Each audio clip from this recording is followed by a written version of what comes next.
لسردی وێرەکە کو دەمێ ئەو خوڕا کریە چیرۆکێن کەون دەچن خەوێ لەڤر دە قونجیکێ قەخوەخانەیە ژبیر کریدە بێهنا تتونێ وەکی روحێن سەرگەرد دروشە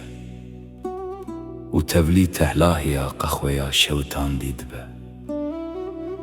و ببەرماهیên باروتê yên dibîra bergan de asêmane çirayek tenê ji banê bêdengiyê daliqaye bi hêdîbûnê dihejîje mîna pendûla demekê rawestandî sîberên reqsî li ser darê tarîxêz dike ez li ber terû niştime bi bergê xwe yê ji bişkokan tazî yê ku bi heriyê dûr û welatên dûr hatiyên xumandin destên min zoxurin mîna ku min dilê xwe yê tazî di tevahiya rê de hilgirtibe di dema ku çavên te bagrê şînê şewitandî dileyîzin tarîtiya ceh dixwin û tu li wirî Rûzerd mîna perçeyekî mermerê ku di sîberê de hatiye honandin kincekî reş'ê tarî mîna razên xwe li xwe dikî nêrînên te tu jin hovin mîna mişarê û tiliyên te yên nazik li ser maseya darî dixin awazeke şîn a bêdeng lê dixin li ser mifteyên piyanoyê yên nayên dîtin pênûsa xwe digirim mînayê ku çekê dawîn digire û li pêşiya maseyê hebên asbîrînê yên spî dibin ronahiyê de dibiriqinin wekî stêrkekê sar ku dikeve nava fincana demê min pênûsa tazî girt û mîhreka wê di kaxiza bêdengiyê de çand mîna kesê ku guleyeke dawîn berdidê û min nivîsand nifir li vê cîhana lal be helbestvan hîn jî li ser stêrkan û hêsiran dinivîsin di dema ku bajar dişewitin peyv mirin ey hevala min û barût bi tenê ew ek ku qaydeyan ji nû vedatîne te serê xwe bi hêdîbûneke bi heybet bilind kir mîna kevekî ku jinê çîrvan natirse lêvên te bi kenekî rûzerd vebûn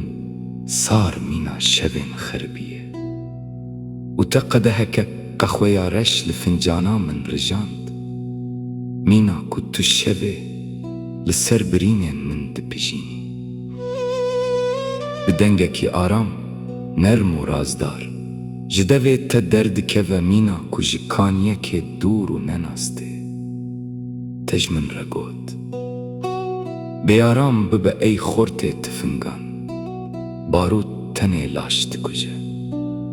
lê ez dixwazim mentiq bikujim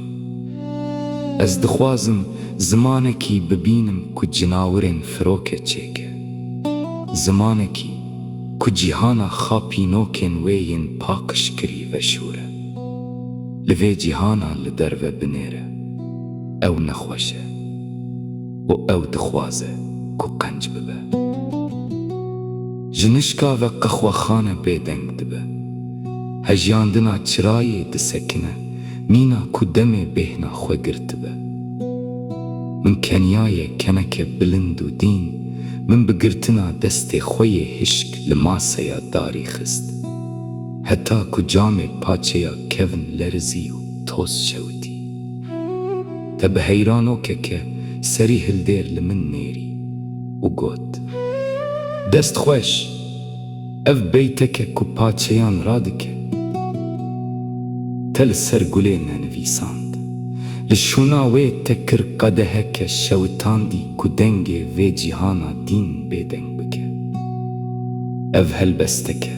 ku bi mîhrekê nayê nivîsin lê wekî taya jiyanê tê jiyan kirin bi tiliyên ku bi herî tijîne min heba asbîrînê ya spî girt û min ew avêt nava fincana qehweyê ya li pêşiya min هب دست بجۆشێکە تند کرد. بڵکێن سپی یەن سەری هەڵدێر ژێ دەرکەتن.